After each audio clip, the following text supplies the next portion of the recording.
Hello friends, आज के इस लेक्चर में हम डिस्कस करने वाले हैं मॉलिक्यूलर मार्कर टॉपिक को, जिसे जेनेटिक मार्कर या डीएनए बेस्ड मार्कर से भी जाना जाता है। यह टॉपिक बहुत महत्वपूर्ण है। इससे संबंधित क्वेश्चन एआरएस सिविल सर्विसेज में जनरली पूछे जाते हैं और इस चैप्टर के बाद इससे रिलेटेड कुछ और टॉपिक्स है जहां से क्वेश्चन काफ़ी पूछे जाते हैं। वो है MAS मार्कर असिस्टेड सिलेक्शन और GWAS genome wide association study. तो इस लेक्चर के बाद इन इम्पोर्टेंट लेक्चर के बारे में भी मैं वीडियो बनाने वाला हूं। तो आज के इस लेक्चर में देखते हैं जेनेटिक मार्कर क्या होता है। तो जेनेटिक मार्कर को इस प्रकार से डिफाइन किया जा सकता है: a genetic marker is a DNA sequence with a known location on a chromosome that can be used to identify polymorphism in the population। तो इस डेफिनेशन का मतलब यह है कि जेनेटिक मार्कर हमारे DNA में एक सीक्वेंस होता है जिससे हमें जीन के पॉलीमॉर्फिज्म या डिफरेंट ट्रेड्स में से कौन सा ट्रेड इस मार्कर के साथ एसोसिएटेड होने वाला है या कौन सा पार्टिकुलर जीन इस एक पार्टिकुलर मार्कर के साथ एसोसिएटेड होने वाला है, इस बारे में जानकारी मिलता है। कई बार हम जीन को डायरेक्टली आइडेंटिफाई नहीं कर पाते हैं, उस कंडीशन में उसके साथ एसोसिएटेड कुछ एक मार्कर होते हैं जो कि इजीली आइडेंटिफाई किए जा सकते हैं। तो उन मार्कर को आइडेंटिफाई करने के बाद हम यह पता लगा सकते हैं कि इस मार्कर के साथ कौन सा जीन एसोसिएटेड होता है। जीन के कई सारे पॉलीमॉर्फिज्म हो सकते हैं, मार्कर भी कई तरीके के मिल सकते हैं। तो हम यह पहले स्टडी करते हैं कि कौन सा एक पार्टिकुलर मार्कर है जो किस तरीके के जीन, किस जीन के साथ एसोसिएटेड है या फिर वह जीन किस ट्रेट के साथ एसोसिएटेड है। तो इस प्रकार से यदि हमारे पास एक पार्टिकुलर टाइप का मार्कर होगा तो हम यह बता सकते हैं कि ट्रेट किस प्रकार से आने वाला है। तो यह कंसेप्ट है जेनेटिक मार्कर का। तो जनरली जेनेटिक मार्कर के हेल्प से हम जेनेटिक डाइवर्सिटी को, पॉलीमॉर्फिज्म के बारे में स्टडी करते हैं। लेकिन आखिर ये जो जेनेटिक डाइवर्सिटी है ये क्यों हमारे लिए महत्वपूर्ण है, तो कुछ पॉइंट में इसे हम देखेंगे। सबसे पहला पॉइंट है assessment genetic diversity in species is fundamental to its improvement. तो जेनेटिक डाइवर्सिटी का असेसमेंट किया जाना बहुत आवश्यक होता है उसके इम्प्रूवमेंट के लिए। और J.L. लस, जिन्हें कि father of modern animal breeding कहा जाता है, उनका मानना था कि variation among individuals of A population is the raw material for improvement. उनका मानना था कि पॉपुलेशन में जो फिनोटिपिक वेरिएंस होता है, जो पॉपुलेशन के अंदर किसी भी ट्रेट के रिस्पेक्ट में जो वेरिएशंस मिलते हैं, वह वेरिएशन उस ट्रेट को इम्प्रूव करने के लिए काफ़ी आवश्यक होते हैं, रॉ मटेरियल के तरीके से काम करते हैं। दिस इंफॉर्मेशन का मतलब है कि वेरिएशन के बारे में information. This information is useful in planning crosses for hybrid and line development in assigning lines to heterotic group. तो यदि हमें हाइब्रिड विगर को यूटिलाइज करना है या फिर सर्टेन लाइन या हाइब्रिड बनाने हैं, तो उस कंडीशंस में हमें जेनेटिक डाइवर्सिटी का नॉलेज होना काफ़ी आवश्यक होता है। तो यह जरूरी है। यह जो हमारा टॉपिक है जेनेटिक मार्कर, यह जेनेटिक डाइवर्सिटी को स्टडी करने में हेल्पफुल होता है और जेनेटिक डाइवर्सिटी हमारे किसी भी पॉपुलेशन में किसी एक पार्टिकुलर ट्रेट के इम्प्रूवमेंट के लिए आवश्यक है। अब हम देखेंगे कि जेनेटिक मार्कर के टाइप्स कौन कौन से होते हैं। तो यदि मेजर टाइप देखें तो 3 तरीके के होते हैं जेनेटिक मार्कर्स। सबसे पहले तो मार्कर 3 तरीके के होते हैं: मॉर्फोलॉजिकल मार्कर, दूसरा बायोकेमिकल मार्कर और तीसरा मॉलिक्यूलर मार्कर। मॉलिक्यूलर मार्कर को जेनेटिक मार्कर या फिर DNA बेस्ड मार्कर भी कहा जाता है। तो हमारा जो यह टॉपिक होगा मेनली मॉलिक्यूलर मार्कर के ऊपर बेस्ड होगा, लेकिन फिर भी हम काफ़ी ब्रीफ में मॉर्फोलॉजिकल मार्कर और बायोकेमिकल मार्कर के बारे में भी देखेंगे। तो टाइप्स में मॉलिक्यूलर मार्कर के टाइप्स की बात करें तो किस प्रकार से मार्कर को आइडेंटिफाई किया जाता है, किस मेथड्स को यूज किया जाता है डिफरेंट मार्कर्स के आइडेंटिफिकेशन में, उसके बेसिस पर मॉलिक्यूलर मार्कर दो तरीके के होते हैं। हमने यह बताया कि मार्कर शुरुआत में 3 तरीके के होंगे, मॉर्फोलॉजिकल मार्कर, बायोकेमिकल मार्कर और मॉलिक्यूलर मार्कर। अब हम मॉलिक्यूलर मार्कर की बात कर रहे हैं। मॉलिक्यूलर मार्कर मेजरली 2 तरीके के होते हैं। पहला हाइब्रिडाइजेशन बेस्ड मार्कर, जिसमें कि RFLP, mini satellite, micro satellite, इन मार्कर के बारे में हम स्टडी करते हैं। और दूसरा PCR बेस्ड मार्कर। तो PCR बेस्ड मार्कर में APPCR, SCOT, RAPD, EST, ISSR, STS, SSR, AFLP, SCAR, ये कई सारे मार्कर है जिसके के बारे में हम स्टडी करते हैं। आगे जाकर हम हाइब्रिडाइजेशन बेस्ड मार्कर क्या होता है, PCR बेस्ड मार्कर में क्या अप्रोच होता है, इन सारी चीज़ों के बारे में हम आगे इसी लेक्चर में देखेंगे। और साथ ही साथ ये जो डिफरेंट टाइप्स बताए हैं हमने मॉलिक्यूलर मार्कर के, इनके बारे में भी हम स्टडी करेंगे। जो ये इंपॉर्टेंट टाइप इनके डिफरेंट मार्कर्स के हैं उसके बारे में हम लेंथ में डिस्कस करेंगे। तो सबसे पहले अब देखते हैं मॉलिक्यूलर मार्कर। तो मॉलिक्यूलर मार्कर नहीं, मॉर्फोलॉजिकल मार्कर, जो सबसे पहला मार्कर है मॉर्फोलॉजिकल मार्कर। तो मॉर्फोलॉजिकल मार्कर हम किस प्रकार से यूज करते हैं, तो यहाँ पर animals are selected based on appearance, उनका जो फिनोटिपिक अपीयरेंस होता है, मॉर्फोलॉजिकल जो अपीयरेंस एनिमल का होता है उसके बेसिस पर हम सिलेक्शन करते हैं। जैसा कि फॉर एग्जांपल पिगमेंटेशन ले सकते हैं। यहाँ पर 2-3 तरीके के एनिमल्स दिखाए जा रहे हैं। कुछ रोन कलर के हैं जिस पर धब्बे बने हुए हैं, कुछ ब्लैक या फिर ब्राउन कलर के हैं, कुछ वाइट कलर के हैं। तो इनके पिगमेंटेशन के बेसिस पर हम सिलेक्शन कर सकते हैं। हम यह मान कर, इसमें हमारा हाइपोथेसिस यह होता है कि कोई एक पार्टिकुलर पिगमेंटेशन का एनिमल का पार्टिकुलर प्रोडक्शन लेवल होगा। इस प्रकार से हम यहाँ पर सिलेक्शन कर सकते हैं मॉर्फोलॉजिकल मार्कर के हेल्प से। दूसरा है बायोकेमिकल मार्कर, जिसे प्रोटीन मार्कर भी कहते हैं। यह मार्कर जो है वर्ष 1950 से इस तरीके के मार्कर पे काम हो रहा है। Such markers are related to the variation in protein and amino acid binding pattern. Gel electrophoretic studies used for identification of biochemical marker. तो यहाँ पर हम जनरली प्रोटीन और एमिनो एसिड के बेसिस पर इस तरीके के मार्कर पर हम काम करते हैं। जेल इलेक्ट्रोफोरेसिस के मदद से इस तरीके के मार्कर को आइडेंटिफाई किया जाता है। कुछ एक एग्जांपल्स यहाँ पर है इस तरीके के मार्कर के। Peroxidase, acid phosphate esterase.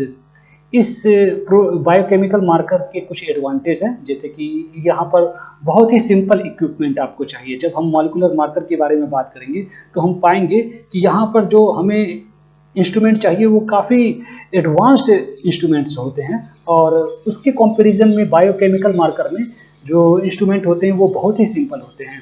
कुछ और भी एडवांटेज है। A vigorous complement to the morphological assessment of variation. तो मॉर्फोलॉजिकल मार्कर के कंपैरिजन में यह थोड़ा विगरस है, यह थोड़ा ज़्यादा हमें नॉलेज देता है। यहाँ पर कुछ एक डिसएडवांटेजेस भी है बायोकेमिकल मार्कर के। पहला डिसएडवांटेज है कि यह subject to environmental influences. Environment की वजह से यह अपने फिनोटाइप को चेंज कर सकता है और उसमें चेंज आ सकता है। तो इन्वायरमेंट यदि चेंज होगा तो इस कंडीशन में बायोकेमिकल मार्कर जो होते हैं वह सेम इंडिविजुअल में अपने आप को चेंज कर सकता है। तो यह इसका बहुत बड़ा डिमेरिट है। और दूसरा जो इसका डिसएडवांटेज है कि बायोकेमिकल मार्कर्स के नंबर बहुत कम है। हम हर तरीके के ट्रेट को स्टडी नहीं कर सकते हैं बायोकेमिकल मार्कर के हेल्प से। तो यह मॉर्फोलॉजिकल मार्कर और बायोकेमिकल मार्कर के बारे में हमने देखा। अब हम अपने मेन टॉपिक पर आ जाएंगे, मॉलिक्यूलर मार्कर। तो एक बार फिर से देखते हैं मॉलिक्यूलर मार्कर को किस प्रकार से हम डिफाइन कर सकते हैं। तो molecular marker is a DNA और gene sequence within a recognized location on a chromosome which is used as identification tool। तो मॉलिक्यूलर मार्कर DNA या जीन के अंदर कोई एक पार्टिकुलर सीक्वेंस होता है जो कि उस पार्टिकुलर जीन के आइडेंटिफिकेशन में मदद करता है।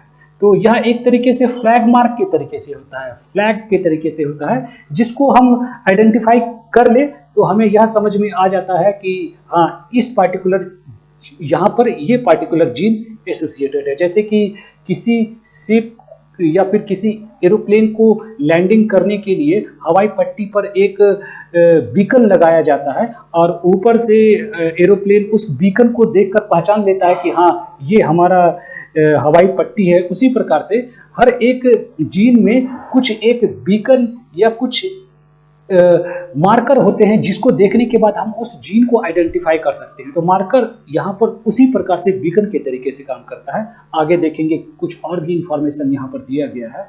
In the pool of unknown DNA और in a whole chromosome these molecular marker help in identification of particular sequence of DNA at particular location. तो जैसा कि मैंने पहले भी डिस्कस किया था कि ये जो डीएनए के अंदर एक पार्टिकुलर सीक्वेंस है, जीन के अंदर एक पार्टिकुलर सीक्वेंस है जो उस जीन के आइडेंटिफिकेशन में मदद करेगा। और मॉलिक्यूलर मार्कर के जो डिफरेंट टाइप्स होते हैं वो टाइप्स होने के पीछे कारण क्या होता है, तो ये कुछ एक 3-4 कारण हैं। यहाँ पर बेस पेयर में चेंज होने की वजह से डिफरेंट टाइप्स के मॉलिक्यूलर मार्कर बनते हैं। मॉलिक्यूलर मार्कर के डिफरेंट एलील या डिफरेंट टाइप्स या फिर उनमें पॉलीमॉर्फिज्म मिलता है। दूसरा रीअरेंजमेंट, ट्रांसलोकेशन या इन्वर्सन की वजह से डिफरेंट टाइप के आपको मॉलिक्यूलर मार्कर मिलेंगे। इंसर्शन और डिलीशन भी इसके कारण हो सकते हैं। Variation in the number of tandem repeats, तो यहाँ जब हम मिनी सैटेलाइट और माइक्रो सैटेलाइट की बात करेंगे तो वहाँ पर देखेंगे कि टेंडम रिपीट्स के नंबर में वेरिएशंस होता है जिसकी वजह से हमारे डिफरेंट तरीके के मार्कर बनते हैं। तो इन सारी चीज़ों को आगे देखा जाएगा। तो यह कारण था कि आखिर क्यों मार्कर के कई सारे पॉलीमॉर्फिज्म मिलते हैं। अब हम यह बहुत ही इम्पोर्टेंट पार्ट है मॉलिक्यूलर मार्कर का जिसके ऊपर हम डिस्कस करने वाले हैं। यह है characteristics of ideal marker. Ideal marker के क्या कुछ कैरेक्टरिस्टिक्स हो सकते हैं, तो यहाँ पर कुछ एक कीवर्ड मैंने हाईलाइट कर रखा है जो कि इम्पोर्टेंट कैरेक्टरिस्टिक है आपके जो मॉलिक्यूलर मार्कर होते हैं। जो सबसे पहला कैरेक्टरिस्टिक है, और यह बात मैं फिर से क्लियर करना चाहूँगा कि ये जो कैरेक्टरिस्टिक्स है, जैसे ये मॉलिक्यूलर मार्कर कोडोमिनेंट होने चाहिए या फिर जो दूसरा न्यूट्रल होना चाहिए, तो ये सारी चीज़ें काफ़ी स्टूडेंट के बीच में काफ़ी कन्फ्यूज़न रहता है कि कोडोमिनेंट मार्कर का क्या मतलब होता है, मार्कर न्यूट्रल है इसका क्या मीनिंग होता है। तो इन सारी चीज़ों को का मीनिंग हम यहाँ पर देखने वाले हैं कि आखिर इनके जो डिफरेंट कैरेक्टरिस्टिक्स है, आइडियल मार्कर कैसा होना चाहिए। तो जो सबसे पहला आइडियल मार्कर का कैरेक्टरिस्टिक्स है कि यह पॉलीमॉर्फिक होना चाहिए, यानी इसके कई सारे रूप होने चाहिए। डिफरेंट इंडिविजुअल्स जो कि डिफरेंट ट्रेट शो करेंगे उनके अंदर डिफरेंट तरीके के मार्कर होने चाहिए। जो दूसरा कैरेक्टरिस्टिक्स है वह है कि यहाँ पर जो मार्कर है इसमें मल्टीपल एलील होने चाहिए। जो मार्कर होंगे उनके एलील जब डिफरेंट तरीके के मार्कर होंगे तो वो डिफरेंट एलील की वजह से होंगे। तो डिफरेंट जो मार्कर होते हैं वो डिफरेंट एलील होना चाहिए उनमें। फिर जो तीसरा है ये बहुत इंपॉर्टेंट है कि मार्कर्स कोडोमिनेंट होना चाहिए, कोडोमिनेंट इन नेचर होने चाहिए। इसका मतलब क्या है कोडोमिनेंट का मतलब? कोडोमिनेंट का मतलब है absence of intra allylic interaction. Allele के अंदर जो जीन के 2 एलील होंगे, एक जीन के 2 एलील होंगे एक इंडिविजुअल में, उसमें किसी भी प्रकार का उन दोनों एलील में वो रिसेसिव भी हो सकते हैं, डोमिनेंट भी हो सकते हैं। तो उस कंडीशन में किसी भी प्रकार का इंटरेक्शन नहीं होना चाहिए एक आइडियल मार्कर के अंदर। इसे इस प्रकार से भी समझ सकते हैं, it must be able to differentiate between homozygous and heterozygous allele. तो मार्कर के बेसिस पर जो होमोजाइगस और हेट्रोजाइगस एलील होंगे वो डिफरेंशिएट होने चाहिए। आप जैसे डोमिनेंस के कंडीशन में आप हेट्रोजाइगस और होमोजाइगस डोमिनेंट को आप डिफरेंशिएट नहीं कर सकते हैं फिनोटिपिकली, तो वैसा कंडीशन नहीं होना चाहिए। यहाँ पर बहुत इजीली आप होमोजाइगस कंडीशन और हेट्रोजाइगस को डिफरेंशिएट कर सको मार्कर के लेवल पर। तो यह थर्ड कैरेक्टरिस्टिक्स है मार्कर का। जो चौथा कैरेक्टरिस्टिक्स है वह है कि the marker should be non epistatic. Non epistatic कहने का मतलब है कि absence of inter allylic interaction. Marker किसी एक पार्टिकुलर लोकस पर है, उस पार्टिकुलर लोकस के वो मार्कर किसी दूसरे लोकस पर, चाहे वो सेम क्रोमोसोम पर हो या दूसरे क्रोमोसोम पर कोई दूसरा मार्कर हो, उसके साथ इंटरेक्शन ना दिखाए। तो यह चौथा कैरेक्टरिस्टिक्स है। पांचवा कैरेक्टरिस्टिक देखेंगे, they should not interact with other marker while using multiple marker at a same time. तो लगभग वही बात है कि जब हम मल्टीपल मार्कर के बेसिस पर कोई एनालिसिस कर रहे हैं तो मार्कर आपस में किसी भी प्रकार से इंटरेक्ट नहीं करनी चाहिए। छठा कैरेक्टरिस्टिक्स है कि मार्कर इवनली डिस्ट्रीब्यूटेड होने चाहिए। जैसे कि हम यदि एसएनपी की बात करें तो डिफरेंट ट्रेड्स के लिए डिफरेंट तरीके के एसएनपीज मिलेंगे। आपको हजारों की संख्या में एसएनपीज मिलते हैं, लगभग 30,000, 40,000, 50,000 के आसपास डिफरेंट स्पीसीज में एसएनपीज मिलते हैं। तो ये एसएनपीज जो है वो इवनली डिस्ट्रीब्यूटेड होने चाहिए पूरे जीनोम के अंदर। ये ऐसा नहीं होना चाहिए किसी एक पार्टिकुलर क्रोमोसोम में ही सारे एसएनपीज हो, तो वो डेंसिटी ऑफ मार्कर उस एक पार्टिकुलर क्रोमोसोम में बहुत ज़्यादा हो जाएगा। तो इस प्रकार से नहीं होना चाहिए। हर क्रोमोसोम में जो आपके मार्कर है वो इवनली डिस्ट्रीब्यूटेड होने चाहिए। मार्कर ऐसे होने चाहिए कि वो हर क्रोमोसोम में कुछ कुछ मात्रा में मिलने चाहिए। जो नेक्स्ट कैरेक्टरिस्टिक्स है वह है ideal marker detection must be simple. Detection का मेथड जो है वह सिंपल, एफिशिएंट और इनएक्सपेंसिव होनी चाहिए। नेक्स्ट कैरेक्टरिस्टिक्स है कि मार्कर को यूज करने के लिए जो हमें सैंपल चाहिए वो बहुत स्मॉल अमाउंट में सैंपल चाहिए। वो या तो टिश्यू हो या फिर डीएनए सैंपल चाहिए, तो वो हमें बहुत कम अमाउंट में होने चाहिए। ज़्यादा अमाउंट में सैंपल की जरूरत नहीं होनी चाहिए। नाइन्थ कैरेक्टरिस्टिक्स है कि रिजोल्यूशन एडिक्वेट होना चाहिए। An ideal marker should provide adequate resolution of the various genetic differences in the different band. तो मार्कर को जनरली हम बैंड की मदद से, आगे हम देखेंगे किस प्रकार से बैंड बनता है, तो वो डिफरेंट बैंड बनते हैं मार्कर के लेवल पर। तो वो जो बैंड होते हैं वो एडिक्वेट रिजोल्यूशन, आप डिस्टिंक्टली पहचान सको कि ये एक पार्टिकुलर बैंड है, ये दूसरा बैंड है। तो नेक्स्ट कैरेक्टरिस्टिक देखेंगे कि मार्कर शुड बी न्यूट्रल। यह बहुत इंपॉर्टेंट है। यहाँ पर जनरली बहुत मुश्किल होता है कि समझना कि आखिर न्यूट्रल का क्या मीनिंग है। मार्कर न्यूट्रल, मार्कर के न्यूट्रल होने का मीनिंग है कि मार्कर के यदि किसी इंडिविजुअल्स में यदि डिफरेंट तरीके के मार्कर्स हैं तो वो मार्कर किसी भी प्रकार से किसी ट्रेट को कंट्रोल नहीं कर रहा हो। ट्रेट या फिटनेस एडवांटेज मार्कर की वजह से नहीं होना चाहिए।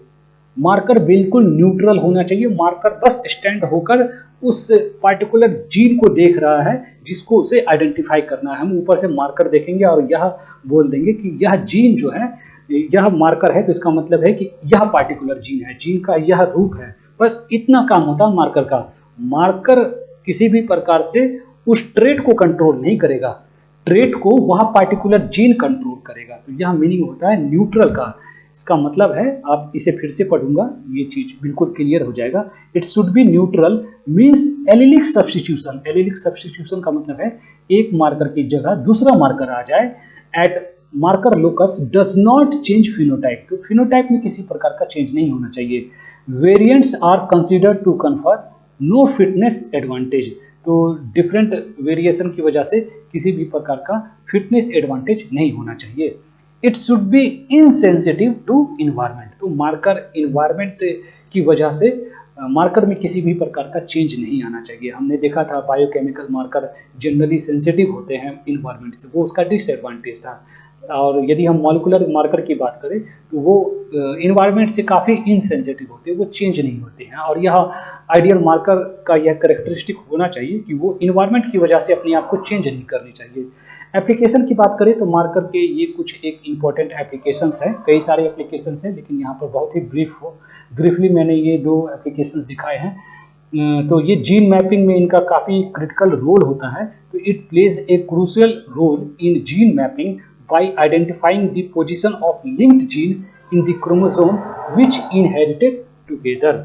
तो इस हम मार्कर की मदद से जीन मैपिंग कर सकते हैं। और दूसरा जो इसका एडवांटेज है वह है एप्लीकेशन है, वह यह है कि यह प्रोडक्शन ट्रेट और जेनेटिक डिसऑर्डर के आइडेंटिफिकेशन में हमें हेल्प करता है। It also detect any alteration in sequence of DNA. It ascertains gene involve in genetic disorder and production traits. तो ये कुछ एक एप्लीकेशन थे, ब्रॉड एप्लीकेशन थे मार्कर के। अब हम देखेंगे मार्कर के टाइप्स देखेंगे तो मार्कर यहाँ पर मेनली दो तरीके के होते हैं, पीसीआर बेस्ड जेनेटिक मार्कर और हाइब्रिडाइजेशन बेस्ड जेनेटिक मार्कर। तो पीसीआर बेस्ड जेनेटिक मार्कर क्या होता है, हाइब्रिडाइजेशन बेस्ड जेनेटिक मार्कर क्या होता है, उसे हम थोड़ा ब्रीफ में काफ़ी कम समय में समझने की कोशिश करेंगे। तो जैसा कि नाम से ही पता लग रहा है, पीसीआर बेस्ड जेनेटिक मार्कर में हम पीसीआर यूज करेंगे, पॉलीमरेज चेन रिएक्शन जो मशीन पीसीआर मशीन होता है उसे हम यूज करेंगे। और उसे जनरली हम जानते हैं कि पीसीआर को जनरली हम डीएनए को एम्पलीफाई करने के लिए यूज करते हैं। तो हम जहाँ पर ये काम करेंगे और उसके बाद मार्कर को यूज करेंगे तो उस तरीके के मार्कर को हम बोलेंगे पीसीआर बेस्ड जेनेटिक मार्कर। तो PCR based marker technology is a PCR method whereby a specific sequence of nucleotide within a double stranded DNA is amplified। तो उस पार्टिकुलर यहाँ पर हम डीएनए को एम्पलीफाई करेंगे। The sequence is identified by the use of short synthetic oligonucleotide। और यह short synthetic oligonucleotide को क्या कहा जाता है, तो ये प्राइमर्स होते हैं that are complementary to the terminal region of the DNA sequence. तो यह जो जिस भी मार्कर को हमें पहचानना है उसके जो दो टर्मिनल होंगे उन दो टर्मिनल सीक्वेंस को यह के कॉम्प्लीमेंट्री होते हैं ये सिंथेटिक ओलिगोन्यूक्लियोटाइड, जिसे कि प्राइमर बोला जाता है। तो इसे फिर से पढ़ते हैं, that are complementary to the terminal region of DNA sequence to be amplified. These oligonucleotides are extended by the thermostable Taq DNA polymerase on the DNA template. तो यहाँ पर हम पीसीआर को इन सिंपल वर्ड में बोले तो PCR को use करते हुए इस तरीके के मार्कर को हम आइडेंटिफाई करने की कोशिश करते हैं, तो उसे पीसीआर बेस्ड जेनेटिक मार्कर कहा जाता है। अब दूसरा है हाइब्रिडाइजेशन बेस्ड जेनेटिक मार्कर। तो यहाँ पर हाइब्रिडाइजेशन करना होगा। हाइब्रिडाइजेशन किसके बीच में करना होगा, तो मार्कर होगा और दूसरा प्रोब होगा। हम प्रोब बनाएंगे। अब प्रोब क्या होते हैं, तो ये सिंथेटिक ओलिगोन्यूक्लियोटाइड्स होते हैं प्रोब, जिसमें कि रेडियो आइसोटॉप्स भी हो सकते हैं या फिर कलर्ड रिएक्शन वो शो कर सकते हैं। तो इस प्रकार से हम जब वो एक पार्टिकुलर मार्कर के साथ जाकर अटैच्ड होगा तो वो रेडियो आइसोटॉप होने की वजह से उसे आइडेंटिफाई किया जा सकेगा, या फिर कलर रिएक्शन होने की वजह से हम उसे आइडेंटिफाई कर पाएंगे कि हाँ ये पार्टिकुलर प्रोब जाकर इस जीनोम में जाकर अटैच हो गया, अब यह कलर रिएक्शन आ रहा है, या फिर वॉशिंग के बाद वो रेडियो आइसोटोप हमें नजर आ रहा है सीक्वेंस में। तो हम कह सकते हैं कि यह पार्टिकुलर प्रोब उसके साथ अटैच किया है, तो उसके कॉम्प्लीमेंट्री कौन सा मार्कर हो सकता है, तो वो हम पता लगाने की कोशिश करते हैं। उसके बेसिस पर हम मार्कर को आइडेंटिफाई करते हैं, और मार्कर को आइडेंटिफाई करने के बाद हम यह कह सकते हैं कि कौन सा जीन वहाँ पर एसोसिएटेड होगा, क्योंकि जीन जनरली मार्कर के साथ एसोसिएटेड होते हैं।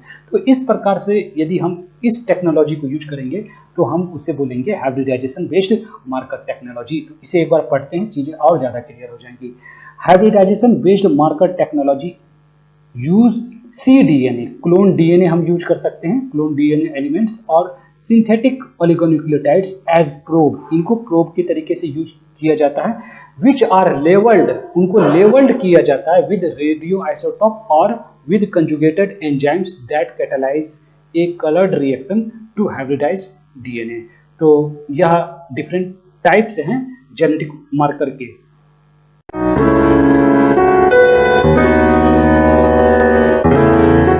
अब हम हाइब्रिडाइजेशन बेस्ड मार्कर के बारे में देखेंगे।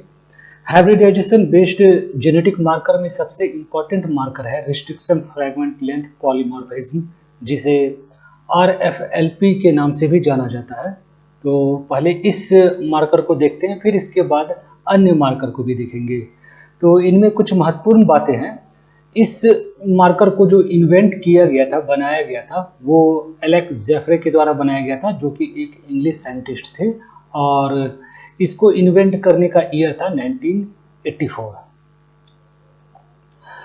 RFLP was the first technique which enables the detection of polymorphism at DNA sequence level। तो RFLP सबसे पहला ऐसा टेक्निक है, ऐसा मार्कर बनाया गया जिससे सबसे पहली बार डीएनए लेवल पर पॉलीमॉर्फिज्म को स्टडी किया गया। In this method DNA is digested with restriction enzyme. तो इस मेथड में जो डीएनए होते हैं उसे रिस्ट्रिक्शन एंजाइम की मदद से डाइजेस्ट किया जाता है। ये किस प्रकार से किया जाता है ये आगे इस लेक्चर में बताया जाएगा कि डिफरेंट तरीके के रिस्ट्रिक्शन एंजाइम्स होते हैं। वो एक पार्टिकुलर सीक्वेंस आने पर, वो सीक्वेंस पेंटामर या हेक्सामर या टेट्रामर हो सकते हैं, वो एक पार्टिकुलर सीक्वेंस आने पर यह रिस्ट्रिक्शन इंडोन्यूक्लिएज या रिस्ट्रिक्शन एंजाइम वहाँ पर डीएनए पर कट लगाते हैं स्पेसिफिक सीक्वेंस पर, और डिफरेंट फ्रैगमेंट, वेरियस लेंथ के डिफरेंट फ्रैगमेंट इसके बाद हमें मिलता है। उस फ्रैगमेंट की जब इलेक्ट्रोफोरेसिस की जाती है और फिर ब्लॉटिंग की जाती है और फिर प्रोब के जरिए उन्हें डिटेक्ट किया जाता है, रेडियो एक्टिव प्रोब या फिर फोटो इल्यूमिनेसेंट प्रोब हम यूज कर सकते हैं। उसे यूज करते हुए हम उन फ्रैगमेंट को डिटेक्ट करते हैं। तो इस प्रकार से आरएफएलपी का पूरा प्रोसीजर चलता है। यहाँ पर हम प्रोब को यूज करते हैं, इस वजह से हम कह सकते हैं कि यह एक हाइब्रिडाइजेशन मार्कर है, क्योंकि प्रोब आपके डिफरेंट फ्रैगमेंट के साथ जाकर अटैच करेगा, हाइब्रिडाइज करेगा, इस वजह से इसे हाइब्रिडाइजेशन मार्कर कहा जाता है। तो जैसा कि मैंने बताया था कि रिस्ट्रिक्शन फ्रैगमेंट लेंथ पॉलीमॉर्फिज्म के अंदर रिस्ट्रिक्शन एंजाइम्स को यूज किया जाता है। ये कई इंपॉर्टेंट रिस्ट्रिक्शन एंजाइम्स है, इसमें LU1, He3, BAMH1, HIND3, EcoR1, ये कुछ एक रिस्ट्रिक्शन इंडोन्यूक्लिएज है और ये इनके साथ ही वह सीक्वेंस दिखाया गया है जहाँ पर कि यह कट लगाते हैं, और किस इस जगह पर कट लगाएंगे उसके बारे में दिखाया गया है।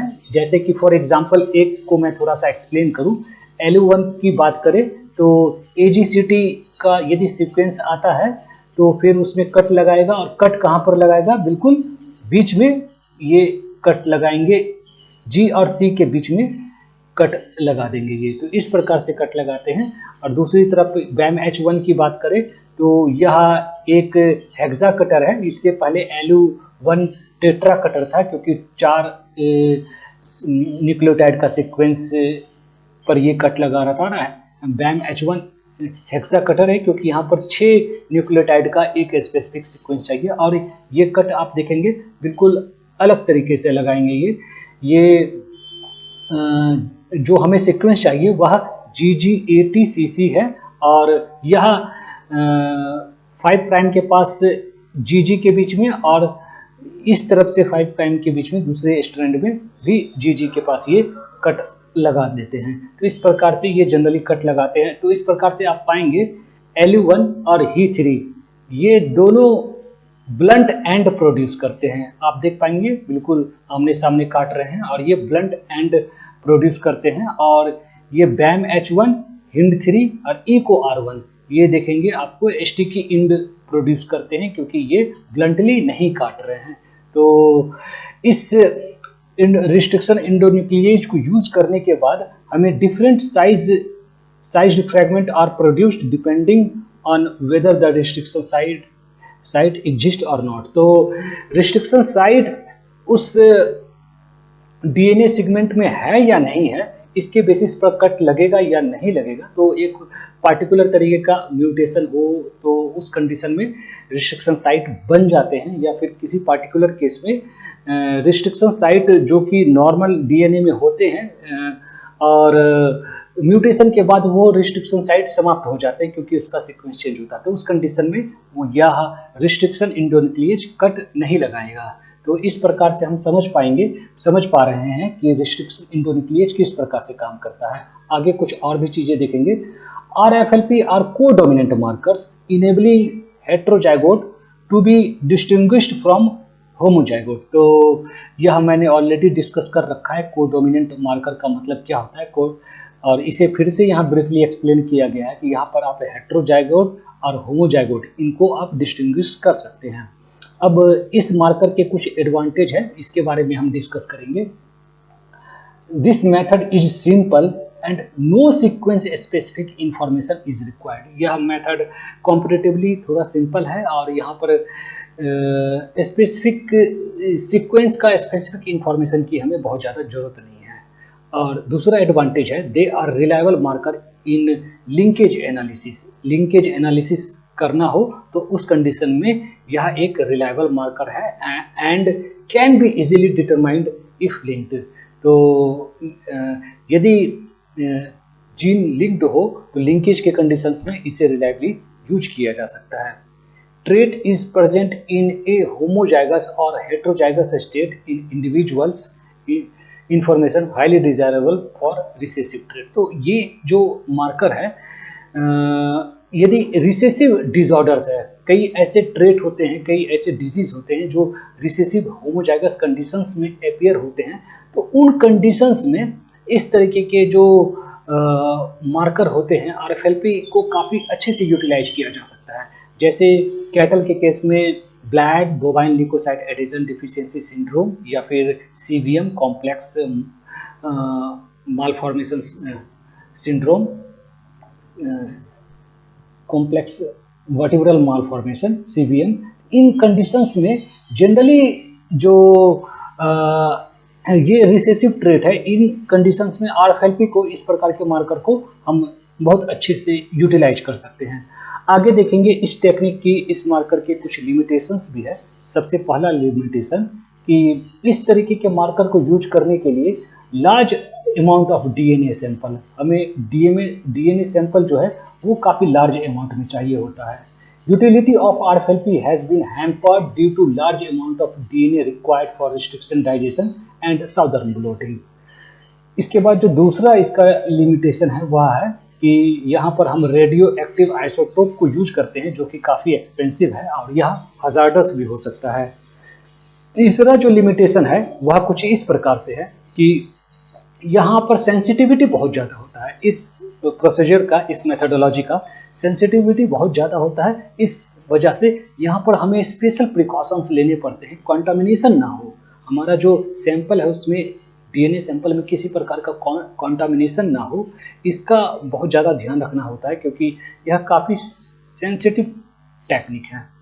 अब इस मार्कर के कुछ एप्लीकेशंस देखेंगे। RFLP was one of the first technique applied for genetic fingerprinting और प्रोफाइलिंग। तो फिंगरप्रिंटिंग के लिए, में जेनेटिक फिंगरप्रिंटिंग को करने के लिए आरएफएलपी को सबसे पहली बार यूज़ किया गया और यह इसका एप्लीकेशन है। यहाँ पर आप जेनेटिक फिंगरप्रिंटिंग या जेनेटिक प्रोफाइलिंग के लिए आरएफएलपी को यूज़ किया जा सकता है। इसके अलावा जो दूसरा इसका एप्लीकेशन है वो इनहेरिटेड डिजीज को आइडेंटिफाई करने में, उसकी स्क्रीनिंग करने में यह काफ़ी मददगार होते हैं। एनिमल्स कैरियर है या नहीं है, जेनेटिक डिसऑर्डर के कैरियर है या नहीं है, उसे बताने में यह काफ़ी सक्षम होते हैं।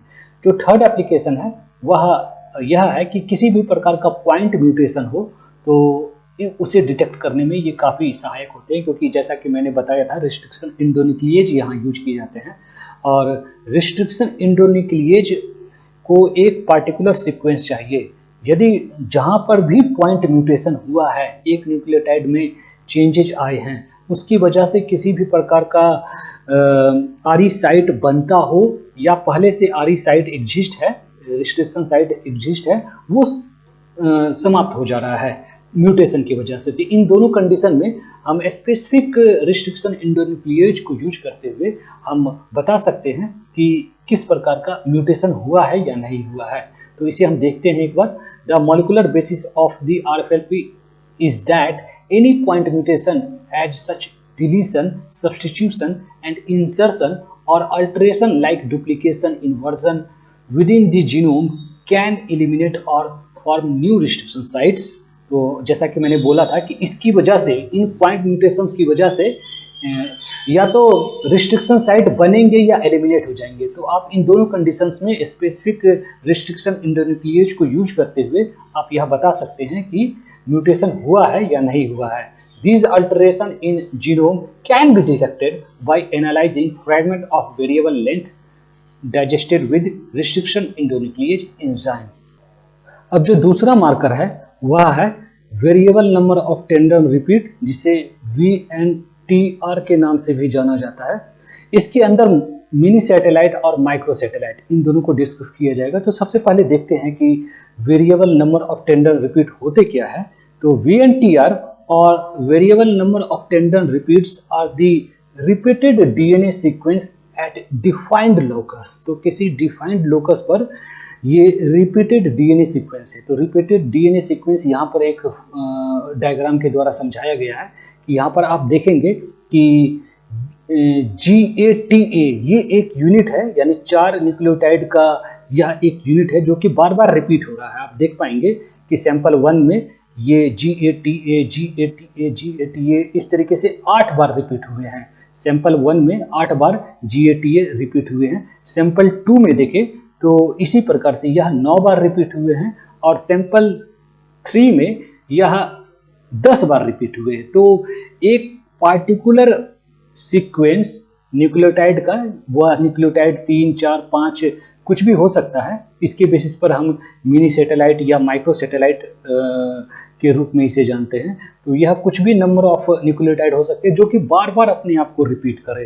तो इस तरीके का जो मार्कर होता है उसे हम VNT या variable number of tandem repeat कहते हैं। आगे देखेंगे, the repeats are clustered together and oriented in the same direction. तो आप देख पाएंगे कि ये एक ही जगह पर है, GATA क्लस्टर्ड टुगेदर एक ही जगह पर है। ऐसा नहीं है कि GATA यहाँ पर है कुछ फिर दूसरी जगह पर, दूसरे DNA में दूसरी जगह पर या दूसरे क्रोमोसोम पर। ये क्लस्टर्ड आप देख पाएंगे सारे क्लस्टर्ड है एक ही जगह पर, और oriented in the same direction. Oriented in the same direction का मतलब है GATA बिल्कुल ऐसा ही है, GATA सेम डायरेक्शन में। आप देख पाएंगे कि एक बार GATA समाप्त होता है फिर से GATA शुरू होता है। ऐसा नहीं है कि ये एक सीक्वेंस ATAG भी हो सकता है, ये रिवर्स डायरेक्शन में इसका एक सीक्वेंस बन सकता है, लेकिन रिवर्स डायरेक्शन में नहीं आएगा। ये सेम डायरेक्शन में इस पार्टिकुलर सीक्वेंस को बार बार दोहराया जाएगा।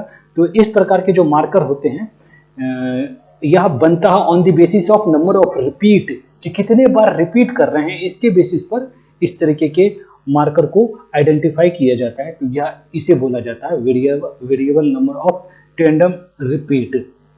आगे कुछ और चीजें देखेंगे। The DNA segment very in different individuals and are hence beneficial in identifying individual in case of crime scene और पैटर्निटी डिस्प्यूट। तो आप पाएंगे कि डिफरेंट इंडिविजुअल्स जो होते हैं उनमें ये जो सीक्वेंस है GATA का, ये अलग अलग बार रिपीट होगा। किसी में हो सकता है कि 10 बार रिपीट हो, किसी में 15 बार रिपीट हो। यदि आप किसी जीनोम में किसी एक पार्टिकुलर लोकेशन पर जाएंगे और वहाँ पर आप उस particular variable number of tandem repeat VNTR को स्टडी करेंगे तो पाएंगे कि इंडिविजुअल्स में ये वेरिएशन मिलता है। यदि एक मार्कर में वेरिएशन ना मिले तो आप कई सारे मार्कर को इस तरीके के VNTR में कई सारे VNTR अलग अलग तरीके के होते हैं। ये तो एक एग्जांपल है GATA, या कुछ भी हो सकता है, ATAT भी हो सकता है, या फिर CACA भी हो सकता है। तो अलग अलग तरीके के कई सारे VNTR बन सकते हैं। तो यदि कई सारे variable number of tandem repeat को देखा जाए तो उसके बेसिस पर आप आइडेंटिफाई कर सकते हैं कि पैटर्निटी डिस्प्यूट को आप सॉल्व कर सकते हैं या फिर क्राइम सीन को आप सॉल्व कर सकते हैं। क्राइम सीन में ऐसा होता है कि मान लो कि क्राइम सीन से आपको कुछ ब्लड स्पॉट मिले और वहाँ से आपने उस ब्लड से आपने जीनोमिक DNA निकाला और उस जीनोमिक DNA में आपने देखा डिफरेंट मार्कर, ये variable number of tandem repeat के जिसके टाइप्स मिनी सैटेलाइट होते हैं, माइक्रो सैटेलाइट होते हैं। तो डिफरेंट मिनी सैटेलाइट या माइक्रो सैटेलाइट को स्टडी किया आपने, और आप जो सस्पेक्टेड इंडिविजुअल्स हैं उनके भी ब्लड सबके आपने लिए और फिर देखा कि किसके साथ यह मार्कर मैच कर रहा है। मिनी सैटेलाइट और माइक्रो सैटेलाइट का पैटर्न इस ब्लड स्पॉट के साथ किसका मैच कर रहा है। तो आप इस तरीके से आप क्रिमिनल सीन में आप आइडेंटिफाई कर सकते हो कि कौन क्रिमिनल हो सकते हैं। या फिर पैटर्निटी डिस्प्यूट में भी इस तरीके के जो टेक्निक है वो हेल्पफुल है कि बच्चे का आखिर फादर कौन है उसे पता लगाने में। यदि इस तरीके का कोई डिस्प्यूट होता है तो आप उसमें बहुत सारे ऐसे मार्कर होते हैं जो कि बच्चे में और फादर में बिल्कुल सेम होते हैं। तो आप इस तरीके से इसे सॉर्ट आउट कर सकते हैं। आगे देखते हैं, the tandem repeat sequence of DNA are also termed as satellite DNA। तो यह जो टेंडम रिपीट सीक्वेंस होते हैं, उसे जनरली सैटेलाइट डीएनए के नाम से जाना जाता है। और यह इसे सैटेलाइट डीएनए के नाम से क्यों जाना जाता है, तो इसके पीछे जो रीज़न है वो कई बार पता नहीं होता है। लोग ऐसे ही नाम जानते हैं, सैटेलाइट सैटेलाइट बुलाते हैं, लेकिन यह पता नहीं होता कि आखिर सैटेलाइट क्यों बोला जाता है इसे। तो सैटेलाइट कहने का एक जो अर्थ निकलता है वह यह होता है कि किसी एक मेजर मास, जैसे अर्थ के चारों तरफ मून जिस प्रकार से चक्कर काटता है, ऐसे ही किसी मेजर मास के चारों तरफ कोई चीज चक्कर काट रहा हो या फिर पड़ा हो। जैसे सैटेलाइट सिटी भी बोलते हैं, यानी मेन सिटी के पास कोई एक दूसरा छोटा सा टाउनशिप या कुछ ऐसा बना दिया जाए तो उसे सैटेलाइट जनरली बोला जाता है।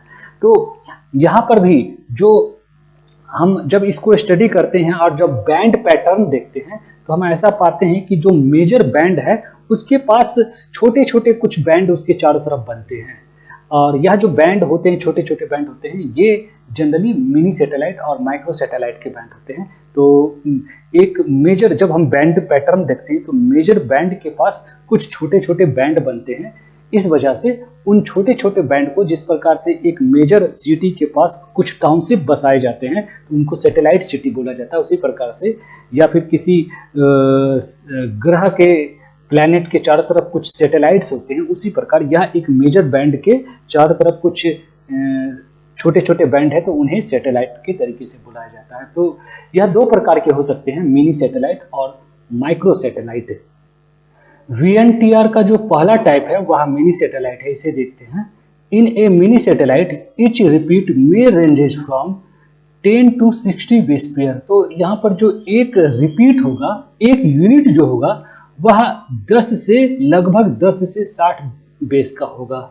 और यह रिपीट कितनी बार कर सकते हैं, तो टिपिकली यह 5 से 100 टाइम्स तक, 5 to 100 टाइम्स तक ये रिपीट कर सकते हैं। ये काफ़ी वेरिएबल है, ये 100 की जगह 1000 भी हो सकता है। तो लेकिन मेनली टिपिकली 5 to 100 टाइम, या फिर इसे और ज़्यादा कॉन्साइज किया जाए तो यह 5 to 50 टाइम आप बोल सकते हैं।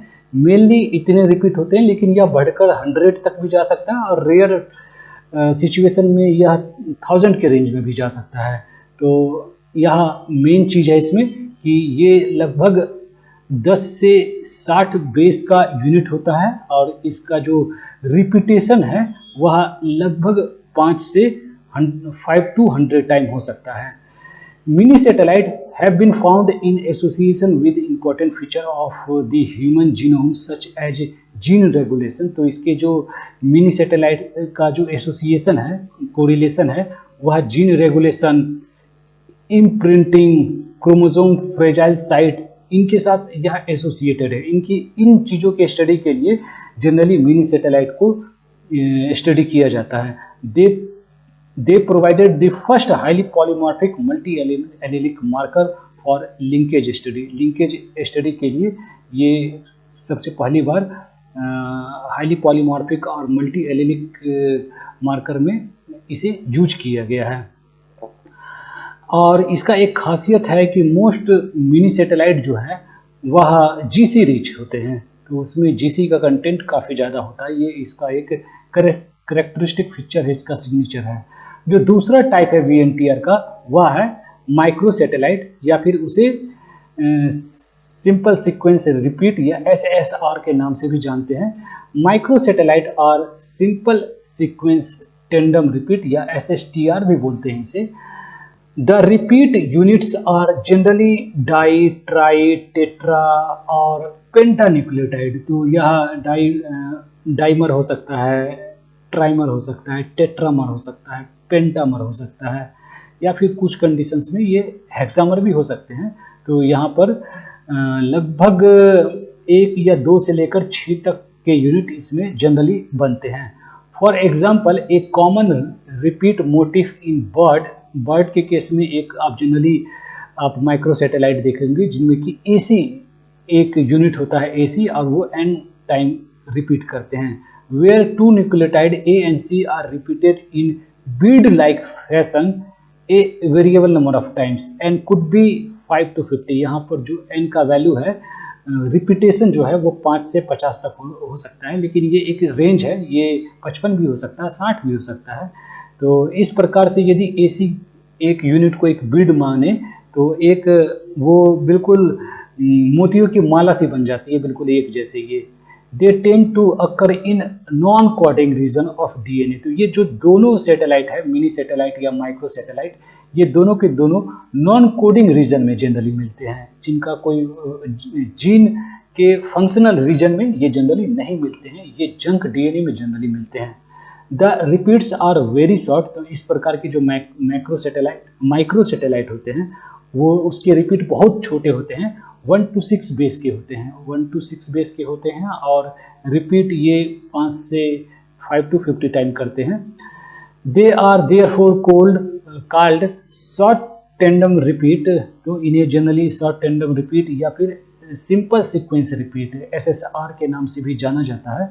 और इस मार्कर को जो नाम दिया गया था micro satellites was termed by Jeffreys and cowork in 1985। तो जेफरीज के और उनके जो कोवर्कर है उनके द्वारा यह नाम दिया गया था micro satellite.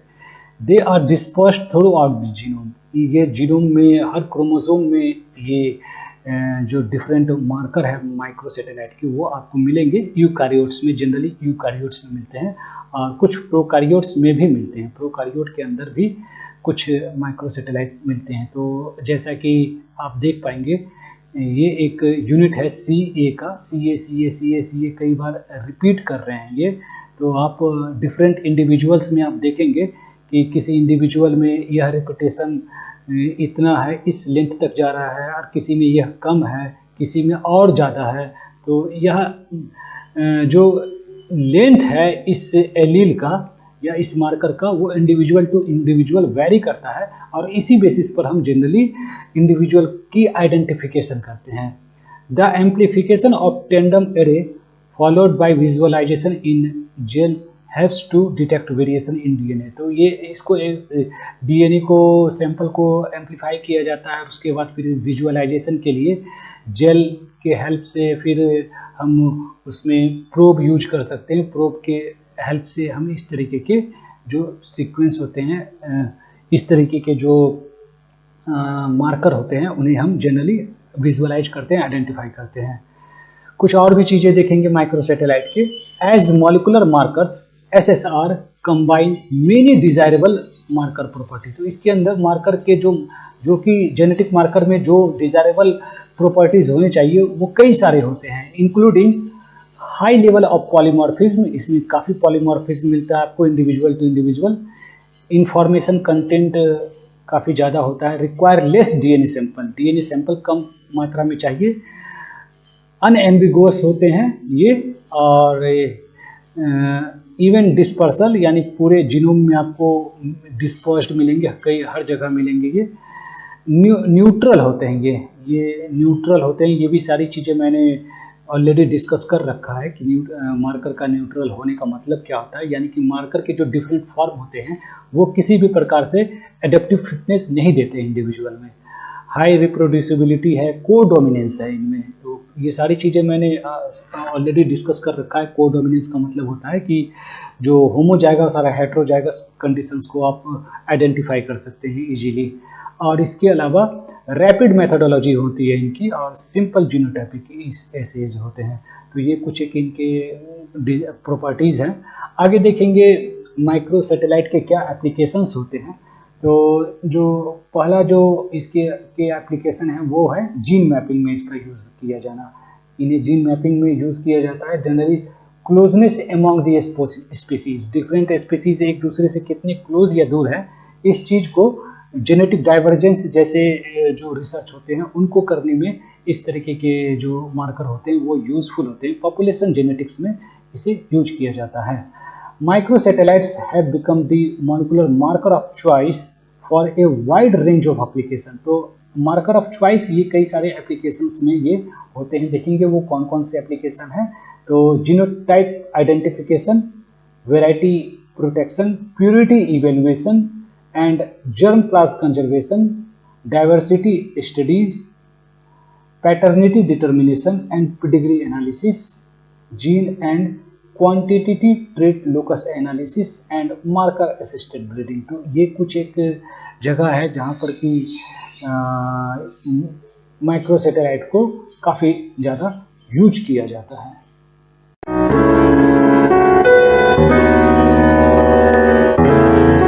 Next molecular marker है रैंडम एम्प्लीफाइड पॉलीमॉर्फिक डीएनए, जिसे आरएपीडी के नाम से भी जाना जाता है। यह डीएनए बेस्ड मॉलिक्यूलर मार्कर है। इस मॉलिक्यूलर मार्कर को वेल्स, मैकलैंड और विलियम ने डेवलप किया था और इसे प्रोनाउंस किया जाता है रैपिड। प्रोनाउंसिएशन जो इसका है वो थोड़ा डिफरेंट है, रैपिड बोला जाता है। आरएपीडी जो है यह डोमिनेंट मार्कर है। तो यहाँ पर आप होमोजाइगस डोमिनेंट और हेट्रोजाइगस को डिस्टिंग्विश नहीं कर पाएंगे। और इस मार्कर को जब हम यूज करते हैं तो no prior knowledge of the DNA sequence की बहुत ज़्यादा प्रायर इंफॉर्मेशन होने की जरूरत नहीं है, ये वैसे ही काम कर लेता है। Which makes them very suitable for investigation of species that are not well known. इस वजह से ऐसे स्पीसीज जिसके सीक्वेंस के बारे में बहुत ज़्यादा हमें नॉलेज नहीं है, वहाँ पर भी हम काम कर सकते हैं।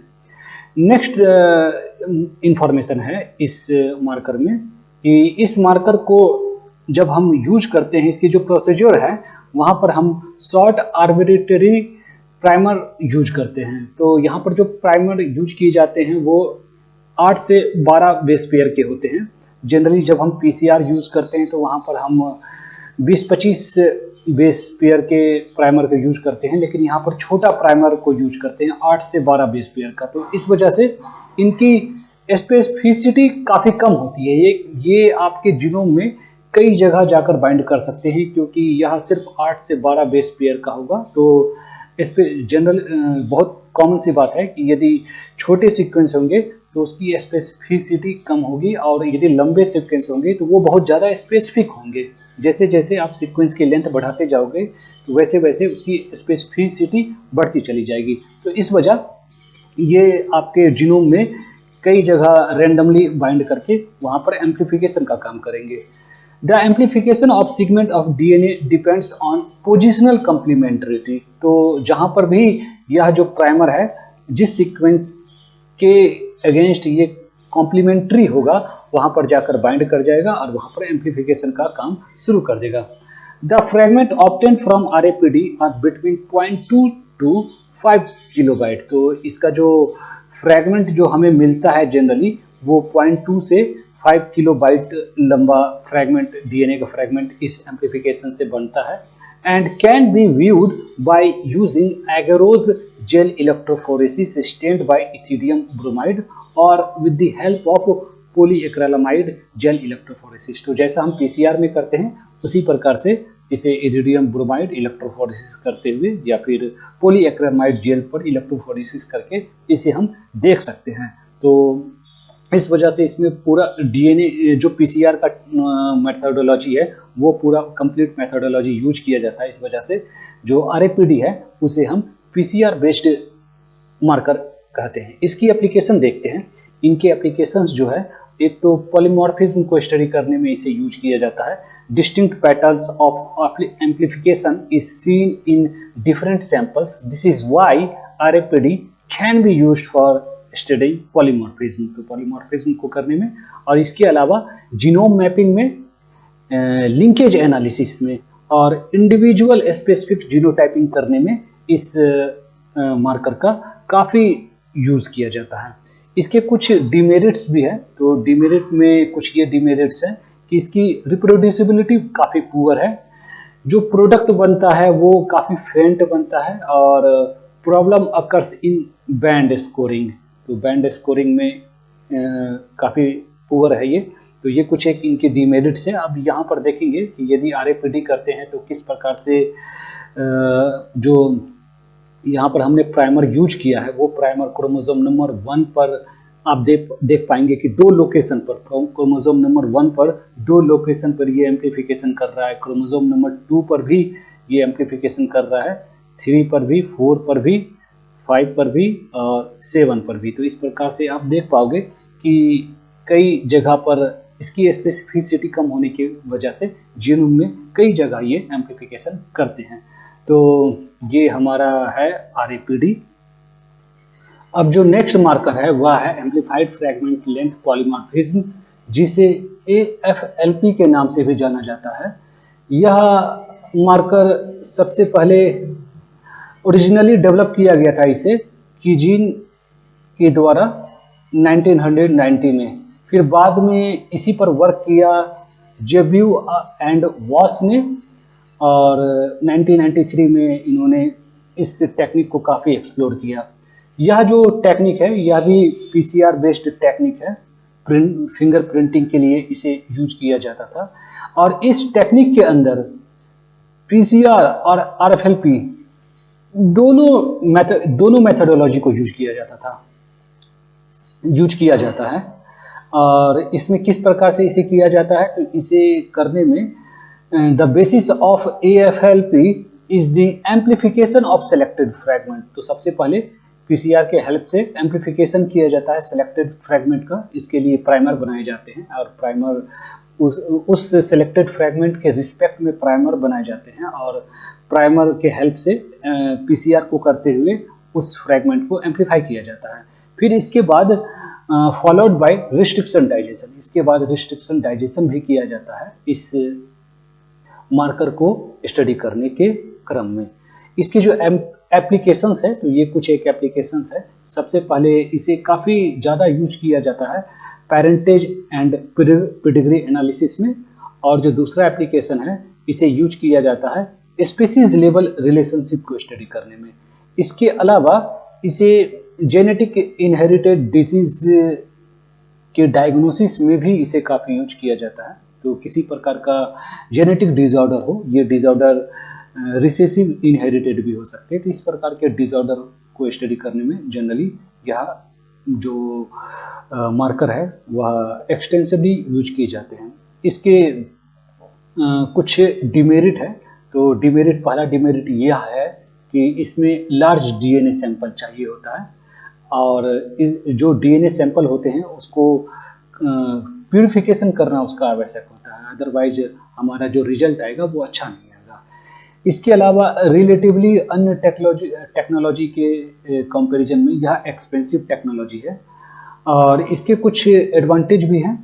पहला एडवांटेज तो है कि यह काफ़ी सेंसिटिव टेक्नोलॉजी है, जो बैंड वगैरह बनते हैं वो काफ़ी डिस्टिंक्ट बनते हैं, और इसकी रिप्रोड्यूसिबिलिटी भी काफ़ी हाई है। यह दूसरा इसके मेरिट है। और जो तीसरा मेरिट है कि यह जो मार्कर है वो यह कोडोमिनेंट इन नेचर है। तो होमोजाइगस और हेट्रोजाइगस ये दोनों एलील के फॉर्म को ये डिस्टिंक्टली बता पाएगा। इसके अलावा कुछ और एडवांटेज हैं। इसमें नेक्स्ट एडवांटेज है it needs only A small fragment of A starting template DNA। जो हमें स्टार्टिंग टेम्पलेट DNA चाहिए उसका स्मॉल फ्रैगमेंट चाहिए, उस बेसिस पर वह एम्प्लीफाई कर पाएगा। इसके कंपैरिजन में यदि RAPD और ISSR को देखें, इंटर सिंपल सीक्वेंस रिपीट, तो यहाँ पर जो फ्रैगमेंट हमें चाहिए, स्टार्टिंग टेम्पलेट का जो फ्रैगमेंट चाहिए वो लंबे लेंथ के चाहिए। इसके अलावा इसके कुछ और भी एडवांटेज है जिसे हम देखेंगे। ALP has ability for rapid generation of marker fragment for any organism without prior sequencing of DNA is required. तो यहाँ पर prior sequencing of DNA require नहीं है, उसके बिना भी हम इस कार्य को कर सकते हैं।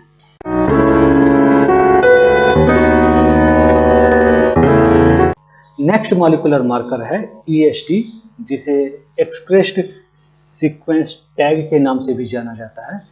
यह मार्कर कुछ इस प्रकार से कार्य करता है कि इस मार्कर को बनाने के लिए सबसे पहले हमें जिस रीजन पर वर्क करना है उस रीजन के रिस्पेक्टिव, उस रीजन के अगेंस्ट हम partial sequencing random cDNA clone का करते हैं। जो cDNA क्लोन बनते हैं उन क्लोन में पार्शियल सीक्वेंसिंग करते हैं। इस चीज को हम आगे और समझेंगे। वंस cDNA इज सिंथेसाइज्ड, जब एक बार cDNA हमारा बन जाता है, DNA क्लोन बन जाता है, then a few hundred nucleotide 500 to 800 base pair, ये हम सीक्वेंस करते हैं from either end 3 prime end और 5 प्राइम एंड, दोनों एंड पर हम सीक्वेंस करते हैं उस cDNA का। अब इसके बेसिस पर हमें मिलता है EST, is sequence to create 2 different kind of EST। अब 2 डिफरेंट काइंड ऑफ EST किस प्रकार से मिलता है ये हम आगे समझेंगे। Sequencing of 5 prime end of cDNA produce a 5 prime EST। तो हमने अभी तक क्लोन बना लिया था किसी एक रीजन के में, और उस क्लोन में हमने दोनों एंड से 5 प्राइम एंड और 3 प्राइम एंड, दोनों एंड में कुछ हिस्सा को सीक्वेंस किया।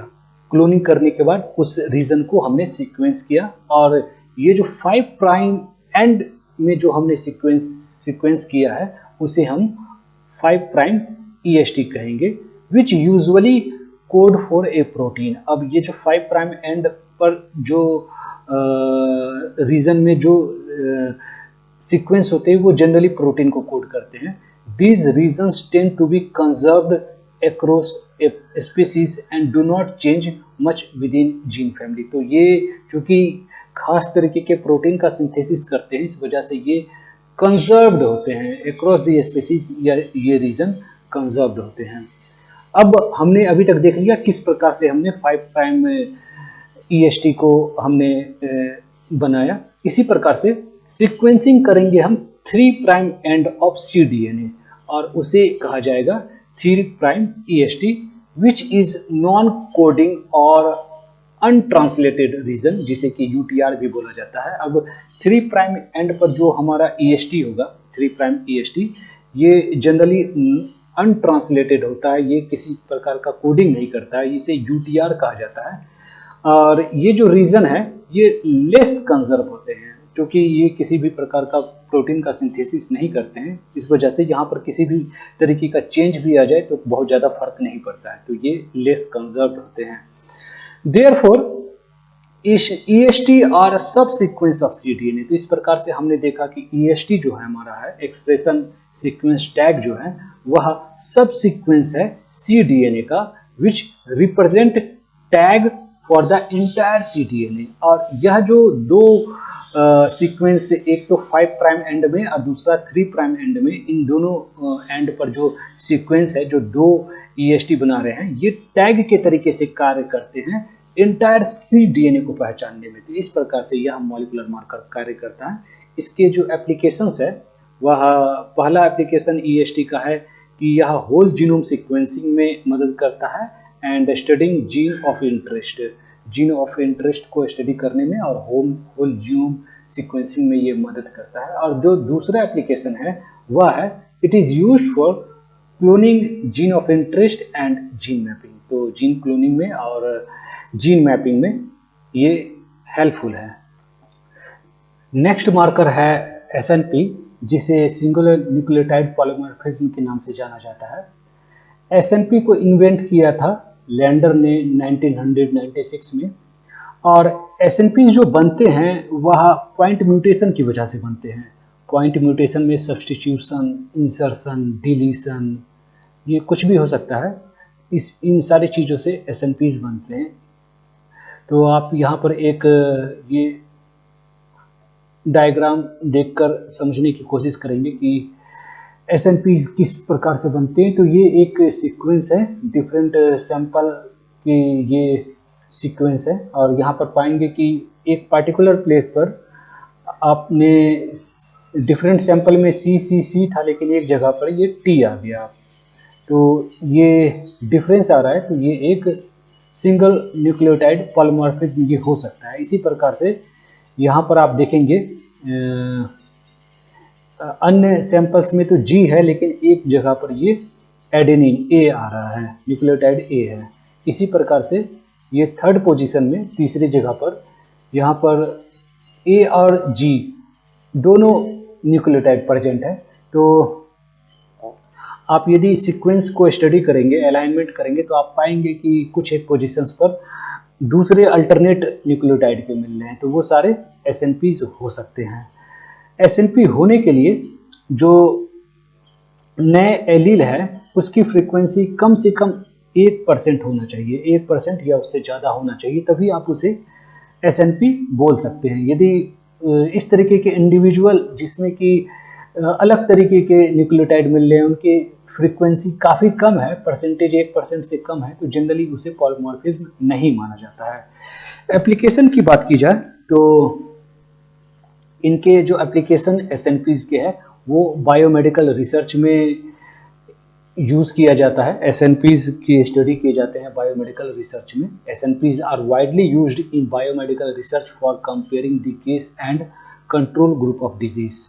इसके अलावा SNPs को यूज किया जाता है फाइलोजेनेटिक्स में, यानी इवोल्यूशनरी स्टडी में इसे यूज किया जाता है। जेनेटिक वेरिएशंस वगैरह को स्टडी करने में SNPs को यूज किया जाता है। SNPs की कुछ डिमेरिट्स भी है, तो यहाँ पर देखेंगे कि the information obtained is low.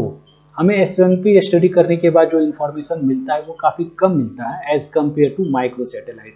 Micro satellite के कंपैरिजन में हमें कम इंफॉर्मेशन मिलता है। And therefore large number of marker and complete genome sequencing is needed. So हमें कई सारे SNPs के ऊपर काम करना पड़ता है ताकि हम किसी पार्टिकुलर ट्रेट को स्टडी कर पाए। अब SNPs को टाइप किस प्रकार से किया जा सकता है, तो कई सारे मेथड्स हैं। डायरेक्ट सीक्वेंसिंग करके भी हम SNPs को पहचान सकते हैं। डायरेक्ट सीक्वेंसिंग कर ले डिफरेंट सैंपल में और फिर उसके बाद अलाइनमेंट करके देख लिए, जैसे कि यहाँ पर किया था हमने। सीक्वेंसिंग करने के बाद सीक्वेंस अलाइनमेंट करने के बाद देखा था कि किसी भी प्रकार का अल्टरनेट किसी एक पोजीशन पर दूसरे एलील तो नहीं आ रहे हैं जो कि नॉर्मली होना चाहिए, उसके अलावा कोई दूसरे एलील तो नहीं आ रहे। इस प्रकार से हम कर सकते हैं। यहाँ पर जब हम सीक्वेंसिंग करते हैं तो इस प्रकार से हमें सीक्वेंस नज़र आता है, जो कि यहाँ पर दिखाया गया है इस वाले फोटोग्राफ में। ये एक DNA सीक्वेंस आउटपुट है। आप देखेंगे यहाँ पर पिक के फॉर्म में डिफरेंट जो आपके न्यूक्लियोटाइड है वो दिखेंगे। तो यहाँ पर कलर से भी आप इन्हें आइडेंटिफाई कर सकते हैं। इसे जब इनलार्ज करेंगे तो आप पाएंगे कि डिफरेंट कलर के जो ये जो पिक्स है वो डिफरेंट न्यूक्लियोटाइड को शो कर रहा है। ये जो लिखे हुए ये सारे न्यूक्लियोटाइड, इस पिक के कॉरस्पॉन्डिंग क्या न्यूक्लियोटाइड है उसे ये बता रहे हैं। तो इस प्रकार से डायरेक्ट सीक्वेंसिंग करके आप SNPs को आइडेंटिफाई कर सकते हैं। DNA चिप की मदद से भी SNPs को स्टडी किया जा सकता है। इसे माइक्रो एरे भी कहा जाता है। तो यह एक दूसरा मेथडोलॉजी है जिसके द्वारा हम SNPs को स्टडी कर सकते हैं। इसके अलावा यह एक तीसरा मेथड है SSCP, single standard conformation polymorphism. इसके मदद से भी SNPs को हम आइडेंटिफाई कर सकते हैं। तो ये कुछ एक मेथड्स है जिसको यूज़ करके SNPs को हम आइडेंटिफाई किया जा सकता है। अब जो नेक्स्ट मॉलिक्यूलर मार्कर है वह है सिंगल स्ट्रैंड कन्फर्मेशन पॉलीमॉर्फिज्म, जिसे SSCP के नाम से भी जाना जाता है। देखते हैं इस पॉलीमॉर्फिज्म के बारे में। सिंगल स्ट्रैंड कन्फर्मेशनल पॉलीमॉर्फिज्म और सिंगल स्ट्रैंड चेन पॉलीमॉर्फिज्म, तो इसे सिंगल स्ट्रैंड कन्फर्मेशन पॉलीमॉर्फिज्म या फिर सिंगल स्ट्रैंड चेन पॉलीमॉर्फिज्म के दोनों के नाम से जाना जाता है। Is defined as conformational difference of single-stranded nucleotide sequence of identical length as induced by differences in the sequence under certain experimental conditions। तो यह जो मार्कर है, यह यदि हमारा जो न्यूक्लियोटाइड है या फिर जो सीक्वेंस है वो सेम लेंथ का है और सिर्फ एक न्यूक्लियोटाइड में, उस पूरे सीक्वेंस में सिर्फ एक न्यूक्लियोटाइड का चेंज हुआ है, तो उसे कन्फर्मेशन के द्वारा, कन्फर्मेशनल स्टडी के द्वारा आइडेंटिफाई किया जा सकता है। तो इस बारे में हम आगे देखते हैं। This property allow sequences to be distinguished by means of gel electrophoresis. तो इसे किया किस प्रकार से जाता है, कन्फर्मेशन के बेसिस पर जो डिफरेंट सैंपल है उसे डिस्टिंग्विश किस प्रकार से किया जाता है, तो यह जेल इलेक्ट्रोफोरेसिस की मदद से किया जाता है, which separates fragments according to their different conformation. और यह जो जेल इलेक्ट्रोफोरेसिस है, यह सिंगल स्ट्रैंडेड जो हमारा सीक्वेंस है, ये सिंगल स्ट्रैंडेड जो सीक्वेंस है उसकी डिफरेंट कन्फर्मेशन की वजह से जेल इलेक्ट्रोफोरेसिस में वो अलग अलग डिस्टिंक्टली सेपरेट बैंड बना लेते हैं। इसके बारे में कुछ और चीज़ें देखेंगे। A single nucleotide change in a particular sequence as seen in double stranded DNA can not be distinguished by gel electrophoresis. यदि इसी काम को ये सिंगल न्यूक्लियोटाइड चेंज यदि डबल स्ट्रैंडेड डीएनए के डबल स्ट्रैंडेड फॉर्म में किया जाए तो जनरली जेल इलेक्ट्रोफोरेसिस करने के बाद यह डिस्टिंग्विश नहीं हो पाते, दोनों एक जैसे ही बिहेव करते हैं। लेकिन यदि इसी को हम सिंगल स्ट्रैंडेड कर दिया जाए तो फिर उसका कॉन्फॉर्मेशन में चेंजेज आते हैं। वो किस प्रकार से आते हैं उसे हम देखते हैं आगे। तो double stranded DNA can not be distinguished by gel electrophoresis technique which can be attributed to the fact that physical property of the double strand are almost identical for both allele। क्योंकि double strand form में DNA एक जैसे ही होते हैं, यदि एक nucleotide में change आ भी जाए तो उनके कॉन्फॉर्मेशन में बहुत ज़्यादा चेंज नहीं आता है। तो इस इशू को सॉल्व करने के लिए क्या किया जाता है, तो डीनेचुरेशन किया जाता है, यानी दोनों जो स्ट्रैंड है उन्हें अलग किया जाता है। After denaturation single stranded DNA, denaturation के बाद double stranded DNA single stranded DNA में चेंज हो जाते हैं। तो single stranded DNA undergoes a characteristic 3 dimensional folding and may assume unique conformation. तो जब डबल स्ट्रैंडेड डीएनए को सिंगल स्ट्रैंडेड में कन्वर्ट कर दिया जाता है तो उसके बाद आफ्टर फोल्ड 3 डायमेंशनल फोल्डिंग के बाद वह सिंगल स्ट्रैंडेड डीएनए सीक्वेंस जो है वो यूनिक कन्फॉर्मेशन ले लेता है, unique conformational state based on DNA sequence. तो डीएनए सीक्वेंस के बेसिस पर जो चेंजेज आए हैं उसके बाद वह यूनिक कन्फॉर्मेशन लेता है। The difference in shape between 2 single stranded DNA strand with different sequences can cause them migrate differently. अब जब हम जेल इलेक्ट्रोफोरेसिस करेंगे तो ये जो 2 सिंगल स्ट्रैंडेड डीएनए सीक्वेंस है वो डिफरेंट कन्फॉर्मेशन की वजह से जेल इलेक्ट्रोफोरेसिस के दौरान डिफरेंटली माइग्रेट करेंगे। दोनों का जेल के अंदर आगे बढ़ने का जो पेस होगा, जो रफ्तार होगा वो डिफरेंट होगा। तो इस वजह से ये जो 2 अलग अलग सैंपल है वो अलग अलग जगह पर जाकर बैंड बनाएंगे। तो इस प्रकार से हम इस तरीके के जो मॉलिक्यूलर मार्कर है एसएससीपी है, इस प्रकार से हम इसे यूज़ करते हैं। इसकी कुछ एप्लीकेशंस देखेंगे। तो जो सबसे पहला एप्लीकेशन है डीएनए पॉलीमॉर्फिज्म को स्टडी करने में एसएससीपी को यूज किया जाता है। तो यदि सिंगल न्यूक्लियोटाइड में भी चेंज आता है तो इसकी मदद से हम उसे आइडेंटिफाई कर सकते हैं। इन दिनों these days SSCP is the most applicable as diagnostic tool in molecular biology। तो molecular biology में SSCP को काफ़ी आजकल एक्सटेंसिवली यूज किया जा रहा है। It can be used in genotyping to detect homozygous individual. तो हम इसकी मदद से जीनोटाइपिंग करके होमोजाइगस इंडिविजुअल, हेट्रोजाइगस इंडिविजुअल, इन इंडिविजुअल को हम आइडेंटिफाई कर सकते हैं। जेनेटिक लेवल पर होमोजाइगट है या फिर हेट्रोजाइगोट है, इसे हम बता सकते हैं। होमोजाइगट डोमिनेंट है या हेट्रोजाइगस इंडिविजुअल है, उसे हम बता सकते हैं। तो ये कोडोमिनेंट के मेथड के तरीके से यूज करता है। आगे देखेंगे इसके कुछ और एप्लीकेशंस है। SSCP is also widely used in virology. Virology में काफ़ी इसे यूज किया जाता है to detect variation in different strain. जो वायरस के डिफरेंट स्ट्रेन्स होते हैं उसे आइडेंटिफाई करने में एसएससीपी को काफ़ी यूज किया जाता है। The idea being that a particular virus particle present in both strain will have undergone change due to mutation। Idea यह है कि ये जो 2 अलग अलग स्ट्रेन बन रहे हैं वायरस के, वो म्यूटेशन की वजह से उनके जो जेनेटिक मटेरियल है उसमें सीक्वेंस में चेंज आता है, and that these changes will cause the 2 particle to assume different conformation. इसकी वजह से दोनों जो वायरस होंगे उनके न्यूक्लियर जेनेटिक मटेरियल का जो सीक्वेंस होगा वो चेंज हो जाएगा और उसकी कन्फॉर्मेशन भी चेंज हो जाएंगे क्योंकि वो सिंगल स्ट्रैंडेड होते हैं, and thus be differentiable on a SSCP gel. तो इसे हम एसएससीपी में इलेक्ट्रोफोरेटिक जेल के ऊपर इसे हम आइडेंटिफाई कर सकते हैं। तो इस प्रकार से हम SCCP को यूज करते हैं। तो दोस्तों, इस लेक्चर में हमने डिफरेंट मॉलिक्यूलर मार्कर को बहुत ही एक्सटेंसिव वे में देखा है। और फिर से मैं याद दिलाना चाहूँगा, आपको फिर से एक बार बताना चाहूँगा कि यह जो टॉपिक है यह बहुत इंपॉर्टेंट टॉपिक है। जनरली ARS के एग्जाम में तो जनरली हर 1-2 साल में यहाँ से मॉलिक्यूलर मार्कर से क्वेश्चन आते ही आते हैं। और मॉलिक्यूलर मार्कर के साथ मार्कर असिस्टेड सिलेक्शन, वो भी बहुत इंपॉर्टेंट है। मार्कर असिस्टेड सिलेक्शन से भी यदि क्वेश्चन आता है तो हमें पहले एक बार ब्रीफली मार्कर को समझाना होगा कि मार्कर क्या होता है। तो यहाँ पर इन सारी चीज़ों को काफ़ी ब्रीफ में आप समझा सकते हैं। या फिर लॉन्ग टाइप क्वेश्चन आ गया तो आप पूरा इस पूरे नोट्स को आप एक बार यूज करते हुए आप क्वेश्चन को आंसर कर सकते हैं।